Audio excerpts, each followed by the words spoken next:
ഇപ്പോഴും എന്റെ ഉന്നം തെറ്റിയിട്ടില്ല.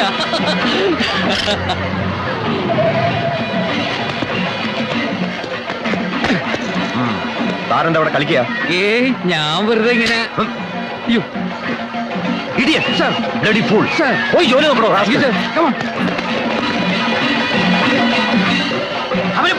അവര് പോയി ആരാടാ? കഥാപ്രസംഗക്കാർ കടന്നു വന്നു. പിള്ളച്ചേട്ടൻ അവരെ ചാക്കി കയറ്റി രക്ഷപ്പെടുത്തിയത്. അവനിപ്പോ എവിടുണ്ട്? ആ കള്ളപ്പിള്ള പടക്കപ്പുരയിലുണ്ട്. ശരിക്കും നടക്കടാ. മിസൈല് പൊട്ടണ പോലെ പൊട്ടണം. വെടിക്കെട്ട് കലക്കിയ പോരെ? വെടിക്കെട്ടല്ല, പാലത്തറക്കാരും മാടശ്ശേരിക്കാരും തമ്മിലുള്ള യുദ്ധം നടക്കാൻ പോണേ. ഇങ്ങോട്ട് ഇറങ്ങി വേടാ. എന്താ പാലുണ്ണിയേട്ടാ? നായിന്റെ മോനെ, നീ ആ കഥാപ്രസംഗക്കാരെ നാളെ എടുത്തോലടാ. അയ്യോ, അവര് വരും. അവര് കായൽ കാണാൻ പോയിരിക്കാ. ഞാൻ അവരെ ബോട്ടിൽ കയറ്റി വിട്ടുന്നല്ലേ ഉള്ളൂ. എന്തിനാ നിന്റെ 16 അടിയന്തരം നടത്താനോ? എന്തിനാ എന്റെ 16 അടിയന്തരം നടത്തണേ? ഞാൻ ചത്തുപോയോ? ചത്തുപോയിട്ടില്ലടാ, ചത്തുപോകും.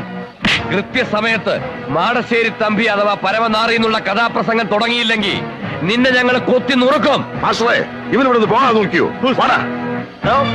അവന്മാരാ പാലത്തറക്കാരുടെ ചെക്കത്തരങ്ങൾ പറയാൻ പറഞ്ഞ സമയത്ത് വന്നില്ലെങ്കിൽ ഈ വെടുപ്പ് ഞാൻ കത്തിക്കും. നിന്നെ അടക്കം കത്തിക്കാൻ ചൂട്ട് റെഡി ആയിക്കോ. രാവും പകലും നമ്മള് കാവല് നിന്നിട്ട് അവന്മാര് കടന്നു കളഞ്ഞിലോടാ. അതാ പാലത്തറക്കാരുടെ പണിയായിരിക്കും. ഏയ്, അതാ കള്ളപ്പിള്ളയുടെ പണിയാണ്. അയ്യോ, നിങ്ങൾക്ക് ഗതികേട് വന്നല്ലോ. പണയം വെച്ച് പോലെ ഈ പടക്കപ്പുരയിൽ ഇരിക്കുന്ന ഇരിപ്പ് കണ്ടിട്ട് എനിക്ക് സഹിക്കുന്നില്ല. ഭാനുമതി, നീ കരയണ്ട.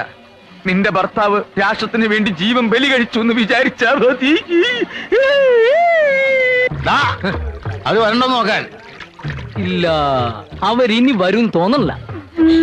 എല്ലാ മഹാന്മാരും ഇങ്ങനെ തന്നെ മരിച്ചിരിക്കുന്നടി.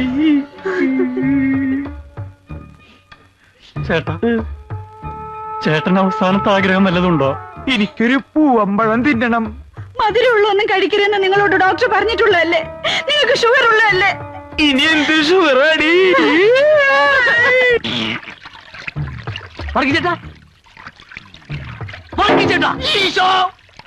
അവരിനി ചങ്ങാടക്കടവിലെങ്ങാനും വരുവോ? അത് ശരിയാ, പോയി നോക്കാം നമുക്ക്. പിടിച്ചേ അല്ലേ ഞാനും പറഞ്ഞത്.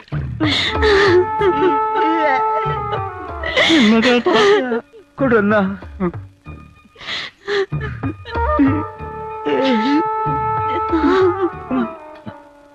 നീ പാതി തിന്നോ? വേണ്ട, നിങ്ങളുടെ അവസാനത്തെ ആഗ്രഹമല്ലേ, മുഴുവനും നിങ്ങൾ കഴിച്ചോ. എന്തൊരു ടേസ്റ്റായി. എനിക്കിത് തിന്നാൻ പറ്റില്ലല്ലോ. നീ ഇതിലെത്ര കാശ് പറ്റിച്ചടാ പന്നി. ഇനി എനിക്ക് എന്റെ ചേട്ടനെ പറ്റിക്കാൻ പറ്റില്ലല്ലോ. പഴം കഴിക്കരുതെന്ന് ഡോക്ടർ. ഡോക്ടർ അമ്മന്റെ വായ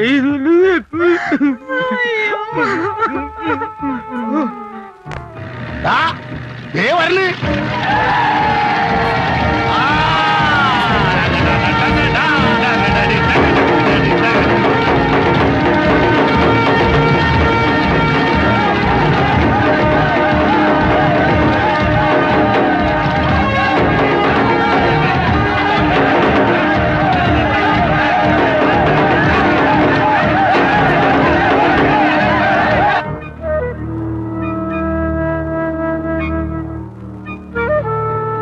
കത്തിക്കാൻ സമയമായി. ചൂട്ട് കത്തിക്കടാ. ഒന്ന് പിടിച്ച്. തീ കൊളുത്തട്ട ഗുരുക്കളെ, പണ്ടെന്റെ അച്ഛന്റെ ചിതക്ക് ഞാൻ തീ കൊളുത്തിയതാണ്. കത്തിക്കാൻ വരട്ടെ, ഞാൻ കത്തിക്കാം.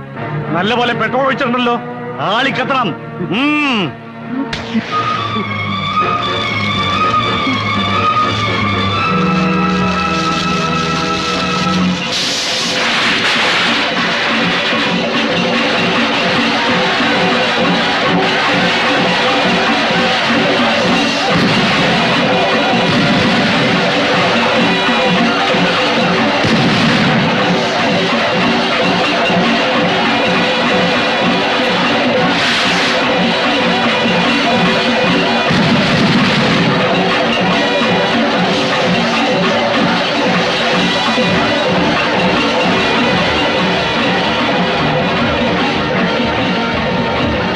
പറഞ്ഞ കഥ എന്നല്ലേ പറയാൻ പോണേ? ആ കഥ തന്നെ. ഞാൻ പറഞ്ഞ കഥയല്ലേ പറയാൻ പോണത്. അതൊക്കെ ഞങ്ങൾ ഏറ്റെന്നേ.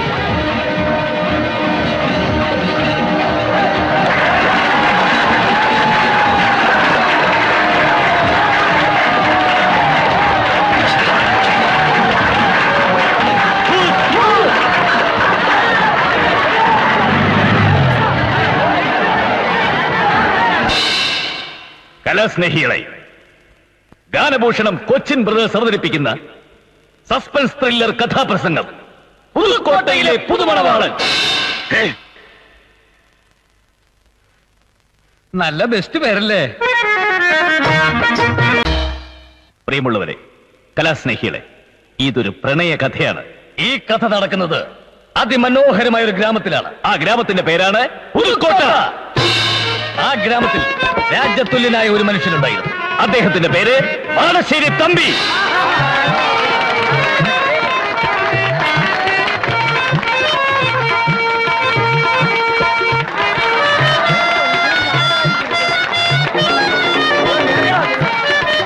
ആ ഗ്രാമത്തിലെ മറ്റൊരു പ്രമുഖ തറവാടാണ് പാലത്തറ. അവിടുത്തെ ശ്രീദേവി തമ്പുരാട്ടിയെ മാടശ്ശേരി തമ്പി വിവാഹം കഴിച്ചു. പക്ഷെ ഒരു കുഞ്ഞിനെ സമ്മാനിച്ച് അധികകാലാവുന്നതിന് മുമ്പ് തമ്പുരാട്ടി ഇഹലോകവാസം വെടിഞ്ഞു. ആ രണ്ട് കുടുംബങ്ങളിലെയും ആളുകളുടെ ദുഃഖം അകറ്റിയത് ആ കുഞ്ഞാണ്. അവൾ ഇന്ന് വളർന്നൊരു രാജകുമാരിയെ പോലെ ആയിക്കഴിഞ്ഞു. പ്രിയമുള്ള സുഹൃത്തുക്കളെ, അവളുടെ പേരാണ് ഗീതു. ആ രാജകുമാരിയുടെ ജന്മനാളാണെന്ന്, മാളികപ്പുരയിൽ ഉത്സവമാണെന്ന് നിങ്ങളെ ഞങ്ങൾ അങ്ങോട്ട് ക്ഷണിക്കുന്നു. അങ്ങനെ ഇരു കുടുംബങ്ങളും ആമോദത്തോടെ വസിച്ചിരുന്ന കാലത്ത് ഒരു കൊടുങ്കാറ്റ് പോലെ, ഒരു പേമാരി പോലെ, ഒരു വെള്ളരി പോലെ അവൻ വന്നു. അതാ അവൻ ആ ഗ്രാമത്തിൽ കാലുകുത്തി കഴിഞ്ഞു.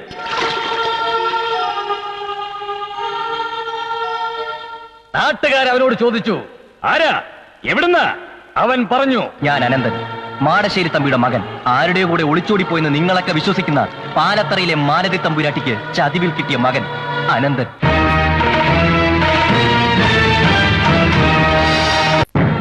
തല്ലിക്കോ? തല്ലിക്കൊന്നാലും ശരി, സത്യം മുഴുവൻ ഞാൻ വിളിച്ചു പറയും. നിങ്ങളുടെ സഹോദരി, എന്റെ അമ്മ മാലതി തമ്പുരാട്ടി, ഒരുത്തന്റെ കൂടെ ഒളിച്ചോടിയതല്ല, ഒഴിഞ്ഞു മാറിക്കൊടുത്തതാ ഈ ഗീതുവിന്റെ അമ്മയ്ക്ക് വേണ്ടി. ചതിവ് പറ്റിയ പിന്നെ അമ്മയ്ക്ക് മനസ്സിലായത് അനിയത്തി ഇയാള്. കള്ള കഴിവേറിന്റെ മോനെ, എന്തു ഭാവിച്ച നിന്റെ ഈ വരവ്? എന്തിനായി കെട്ടുകഥയൊക്കെ ഇവിടെ ഒന്ന് പറയുന്നത്? ഞാൻ പറഞ്ഞത് സത്യമാണ്. എന്റെ അമ്മ മരണക്കിടക്കേ കിടന്ന് എന്നോട് പറഞ്ഞ സത്യം. ഇനി തെളിവ് വേണമെങ്കിൽ ഇന്നാ.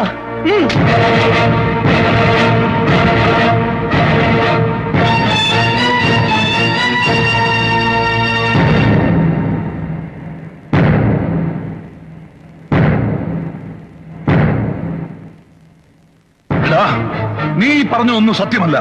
ഇതെല്ലാം നിന്റെ അമ്മ പറഞ്ഞതാണെങ്കിൽ അതും കള്ളവാ. എനിക്ക് അവളുമായി യാതൊരു ബന്ധവുമില്ല. എനിക്കിങ്ങനെ ഒരു മകനുമില്ല. മര്യാദയ്ക്ക് നീ ഇവിടുന്ന് പോകുന്നതാ നല്ലത്. നാളെ സൂര്യൻ ഉദിക്കുന്നതിന് മുമ്പേ നീ ഇവിടുന്ന് പോയില്ലെങ്കിൽ മറ്റൊരു സൂര്യോദയം നീ കാണില്ല. ആ പകലിന് മീതെ രാത്രിയുടെ തിരശ്ശീല വീണു. പുലർച്ചയ്ക്ക് കോഴി കൂകി. അത് കേട്ട് സൂര്യൻ ഉദിച്ചു. അനന്തൻ പോയില്ല. അതെ, അനന്തൻ പോയിട്ടില്ല. അവനങ്ങ് പാലത്തറയിലുണ്ട്. പാലത്തറക്കാർ അനന്തൻ അഭയം കൊടുത്തു. പ്രിയമുള്ളവരെ, മാടശ്ശേരി തമ്പി നേരെ പാലത്തറയിലേക്ക് കുതിച്ചു.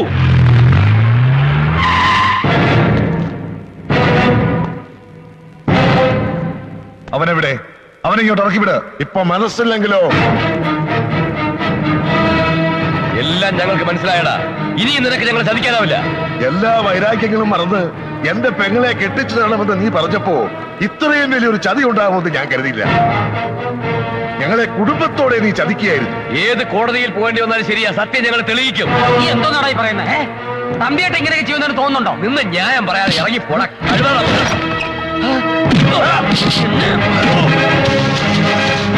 അയ്യോ,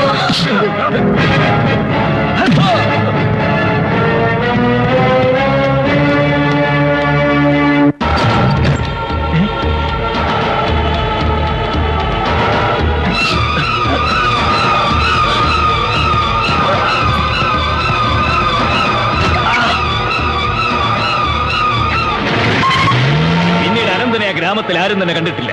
താമസിയാതെ ആ നാട്ടിൽ ഒരു വാർത്ത കാട്ടുതീ പോലെ പടർന്നു. മാടശ്ശേരി തമ്പി അനന്തനെ കൊന്നു. കൊന്നു കൊന്നു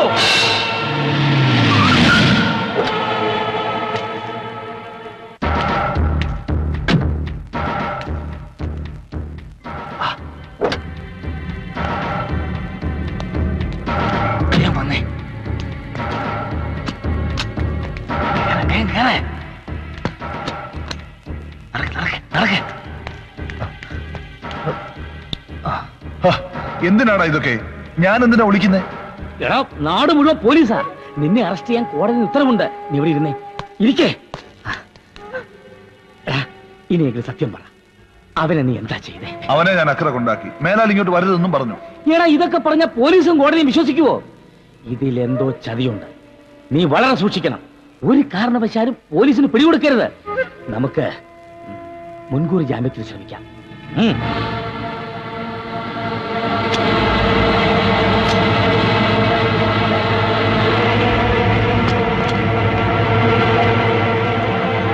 എടാ, എന്തായി? മുൻകൂർ ജാമ്യം കിട്ടിയില്ല. പിന്നെ പിടികൊടുക്കാത്തത് കൊണ്ട് നിന്റെ സ്വത്തുക്കൾ കണ്ടുകെട്ടാൻ നീക്കങ്ങൾ നടക്കുന്നുണ്ട്. എത്രയും പെട്ടെന്ന് നിനക്കേറ്റവും വിശ്വാസമുള്ള ഒരാളുടെ പേരിലേക്ക് സ്വത്തുക്കൾ മാറ്റണം. പറഞ്ഞല്ല, ഓർമ്മയുണ്ടല്ലോ. ഒരു കാരണവശാലും പോലീസിന് പിടികൊടുക്കരുത്. വെക്കോ. എടാ, ഞാൻ എന്റെ മോളെ ഒന്ന് കണ്ടിട്ട്. ഒന്നും വേണ്ട, വേഗം പറഞ്ഞ സ്ഥലത്തെത്താൻ നോക്ക്. താക്കോല് പിടി, ഞാൻ പോയേ. വയ്ക്കോ.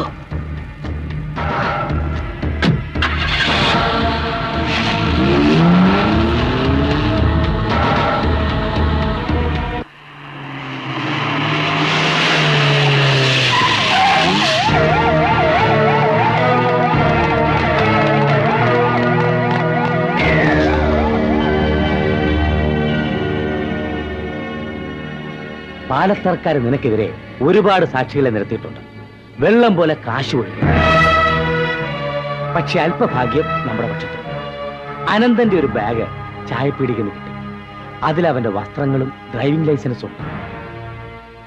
ലൈസൻസില് അവന്റെ ബ്ലഡ് ഗ്രൂപ്പ് ഏതാണെന്ന് കാണിച്ചിട്ടുണ്ട്. O negative. ഇനി അതേ പിടിച്ചൊരു കളി കളിക്കാം. അവനെ കൊന്നത് നീയാണെന്ന് അങ്ങോട്ട് സമ്മതിച്ചാൽ. നീ എന്തായി പറയുന്നേ? എടാ, ഞാൻ പറയട്ടെ. കഷ്ണം കഷ്ണമാക്കി അവന്റെ ശരീരം കായലിലെറിഞ്ഞു എന്ന് പറയണം. കൊല്ലാൻ ഉപയോഗിച്ച ആയുധവും അവന്റെ വസ്ത്രങ്ങളും വാഴത്തോപ്പി കുഴിച്ചിട്ടിരിക്കുകയാണെന്നും പറയണം. എന്തിനാ? ആയുധത്തിലും വസ്ത്രത്തിലും രക്തം പുരട്ടി ഞാൻ വാഴത്തോപ്പി കുഴിച്ചിടാം. അത് പോലീസ് കണ്ടെടുക്കും. നിന്റെ കുറ്റസമ്മതം കൂടി ആകുമ്പോ നിനക്ക് ജാമ്യം കിട്ടും. എന്തൊക്കെയായി പറയുന്നത്? എനിക്കൊന്നും മനസ്സിലാവുന്നില്ല. അതായത് അവന്റെ ബ്ലഡ് ഗ്രൂപ്പ് O നെഗറ്റീവും വസ്ത്രത്തിലുള്ളത് വേറെ ഏതെങ്കിലും ഗ്രൂപ്പിൽപ്പെട്ട രക്തവുമായിരിക്കും. അതോടെ കേസ് പൊളിയും. എല്ലാം ഞാൻ നോക്കിക്കോളാം.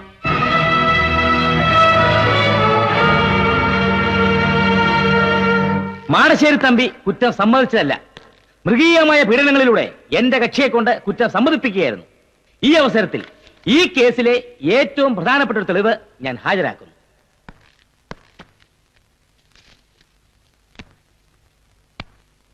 കൊല്ലപ്പെട്ടു എന്ന് കരുതുന്ന അനന്തന്റെ ഡ്രൈവിംഗ് ലൈസൻസ് ആണത്. അതില് അനന്തന്റെ ബ്ലഡ് ഗ്രൂപ്പ് O നെഗറ്റീവ് ആണെന്ന് വ്യക്തമാക്കിയിട്ടുണ്ട്. അനന്തന്റെ വസ്ത്രങ്ങളിലും കൊല്ലാൻ ഉപയോഗിച്ചു എന്ന് കരുതുന്ന ആയുധത്തിലുള്ള രക്തം ഏത് ഗ്രൂപ്പിൽപ്പെട്ടതാണെന്ന് തെളിയിച്ചാൽ മാത്രമേ ഈ കേസിന് മുമ്പോട്ട് പോകാൻ സാധിക്കുകയുള്ളൂ. അതുകൊണ്ട് എന്റെ കക്ഷിക്ക് ജാമ്യം അനുവദിക്കണമെന്ന് ബഹുമാനപ്പെട്ട കോടതിയിൽ അഭ്യർത്ഥിക്കുന്നു.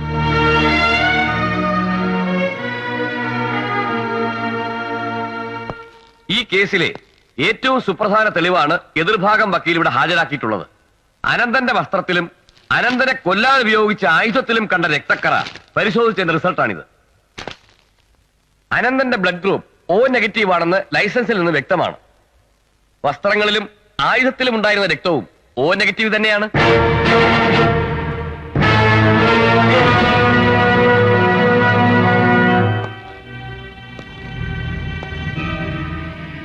ചതുവ് പറ്റിയടാ.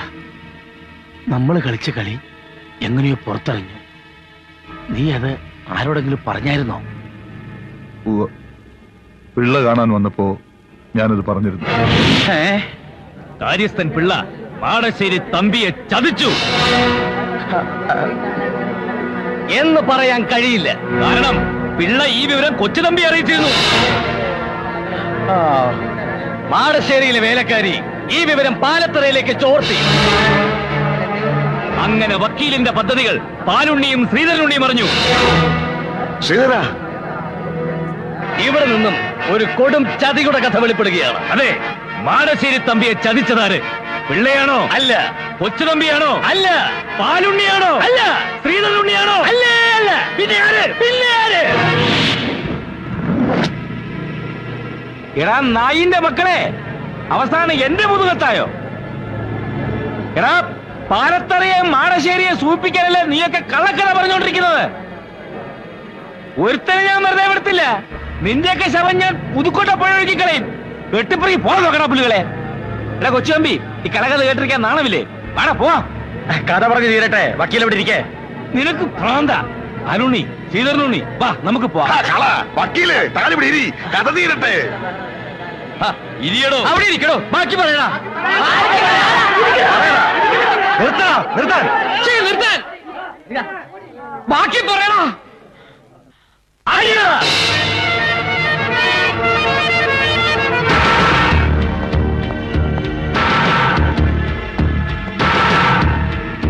നിന്നെ ആരെ കൊണ്ട് കെട്ടിയെടുത്ത് ഇങ്ങോട്ട് പറയുന്നത് ഞാൻ നേരത്തെ പറഞ്ഞിരുന്നല്ലേ. എന്നെ അങ്ങനെ അങ്ങ് ഒഴിവാക്കാന്ന് വിചാരിക്കേണ്ട വക്കീലെ, എന്തെങ്കിലും നിന്ന് ഒതുക്കാന്നും കരുതാം. ചെറുപ്പം മുതലുള്ള കൂട്ടുകാരനെ വിശ്വസിച്ച് മാടശ്ശേരി തമ്പി എത്ര ലക്ഷം രൂപയ്ക്കുള്ള ബിനാമി ഇടപാടുകളാണ് നടത്തിയിരിക്കുന്നതെന്ന് എനിക്കറിയാം. പിന്നെ സ്വത്തുക്കൾ കണ്ടുകെട്ടുമെന്നും പറഞ്ഞ് വക്കീലിന്റെ പേരിലേക്ക് എത്ര കോടിയുടെ സ്വത്തുക്കളാണ് കൈമാറിയിരിക്കുന്നതെന്നും എനിക്കറിയാം. എല്ലാം അറിഞ്ഞുകൊണ്ടല്ലേ ഞാൻ ഈ കളിക്ക് കൂട്ടുന്നത്. നിനക്കിപ്പോ എന്താ വേണ്ടത്? ഞാൻ പറഞ്ഞില്ലേ, മാന്യമായ പ്രതിഫലം. അത് കിട്ടിയാലേ ഞാൻ പോകൂ. കൊണ്ടുപോയിക്കും. ഒരു കാരണവശാലും നീ ഇവിടെ ഇനി വരാൻ പാടില്ല. എന്താവശ്യമുണ്ടെങ്കിലും ഞാൻ അവിടെ വന്ന് നിന്നെ കണ്ടുകൊള്ളാം. മാടശ്ശേരി തമ്പി ജയിലിലായിരിക്കുന്ന കാര്യം നീ മറക്കണ്ട. മാത്രവുമല്ല, 2 കഥാപ്രസംഗക്കാര് ഈ കഥ പറയുമെന്നും പറഞ്ഞ് അവിടെ നടപ്പുണ്ട്. അവന്മാരാരും നിന്നെ കാണാൻ പാടില്ല. മനസ്സിലായില്ലേ? എന്നെ ഒരാളും കാണില്ല, അത് ഞാൻ നോക്കിക്കോളാം. പക്ഷേ ഞാൻ ആവശ്യപ്പെടുമ്പോ എനിക്ക് കൃത്യമായിട്ടും പണം എത്തിയിരിക്കും. എടാ മോനെ, നീ സംസാരിക്കുന്നതേ ഗോവിന്ദൻ വക്കീലിനോടാ. പണ്ട് എപ്പോഴും എടുത്ത മാലയിൽ തമ്പ്രാട്ടിയുടെ ഫോട്ടോയിൽ മുടിയിൽ ഇത്ര നരയും മുഖത്തിത്ര ചുളിവ് വിട്ട് നിന്റെ ഫോട്ടോയും ചേർത്ത് ഈ നിൽക്കുന്ന ജോൺ സക്രിയായെ അനന്തനാക്കി മാറ്റാൻ എനിക്ക് കഴിയുമെങ്കിൽ മാടശ്ശേരി തമ്പിക്ക് വാങ്ങിച്ചു കൊടുത്തതുപോലെ ഒരു കുരുക്ക് നിനക്കും വാങ്ങിച്ചു തരാൻ ഈ ഗോവിന്ദൻ വക്കീലിന് കഴിയും. എടാ പൊന്നു മോനെ, ഞാൻ കളിക്കുന്നതേ നിയമം കൊണ്ടാ, അത് മറക്കണ്ട. നിർത്തണ പുല്ലുകളെ, നിന്റെയൊക്കെ കള്ളക്കഥ അടിച്ച് നിരത്തും ഞാൻ.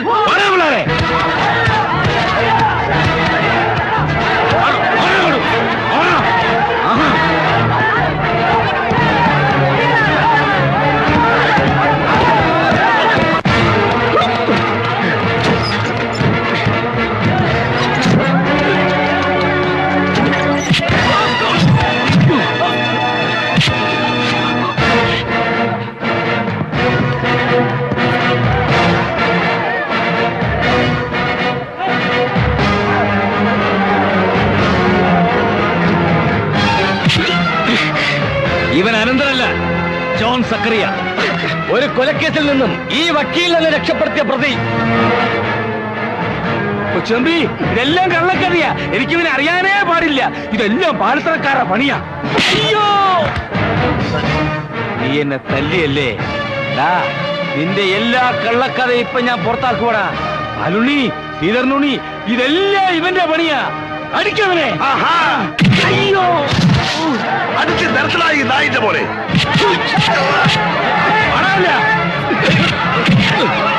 അടിച്ച് നിർത്തണ. ഒരുത്തനെ വിടരുത്. ആ കാവ്യ പുല്ലന്മാരെ അടിച്ച് കൊന്നുകളാ.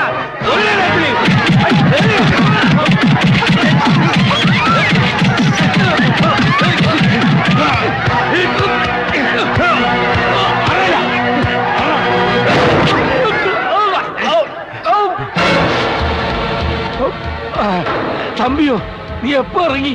മലപ്പുറം പോലീസുണ്ട്, മുങ്ങിക്കോ. എന്നെ കൊല്ലരുത്, ഒരബദ്ധം പറ്റി പോയതാ. ആഹാ, നീ എന്നെ തല്ലിയല്ലേ? എടാ, ഞാൻ ഗോവിന്ദൻ വക്കീല, നിയമം പഠിച്ചവനാ. ഞാൻ നുറക്ക മൂടിയാൽ നീ വീണ്ടും അകത്താ.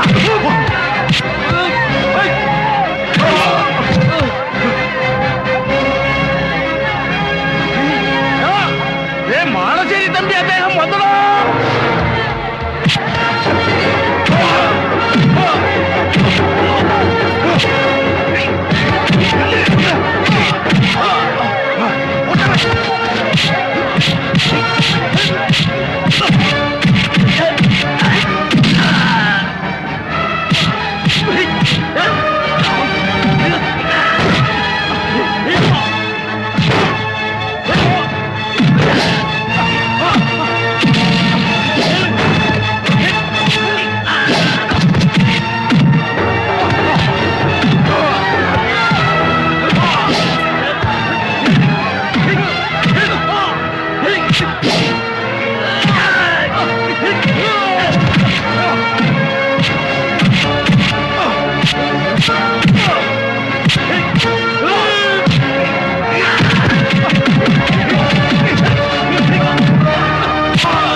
എന്റെ മോളെക്കാളേറെ ഞാൻ നിന്നെ സ്നേഹിച്ചു.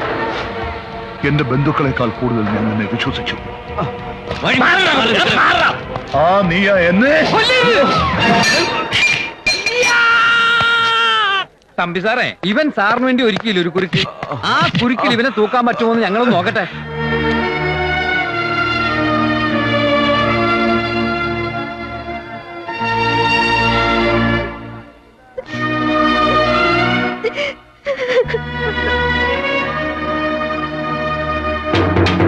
പ്രിയമുള്ളവരെ, കലാസ്നേഹികളെ, അങ്ങനെ കഥയുടെ അവസാന ഭാഗത്തേക്ക് ഞങ്ങൾ കടക്കുകയാണ്.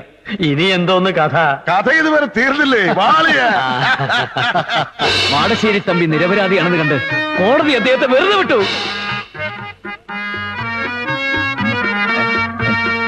മാടശ്ശേരി തമ്പി ഗാനഭൂഷണം കൊച്ചിൻ ബ്രദേഴ്സിനോട് ചോദിച്ചു, നിങ്ങൾക്ക് എന്താണ് വേണ്ടത്?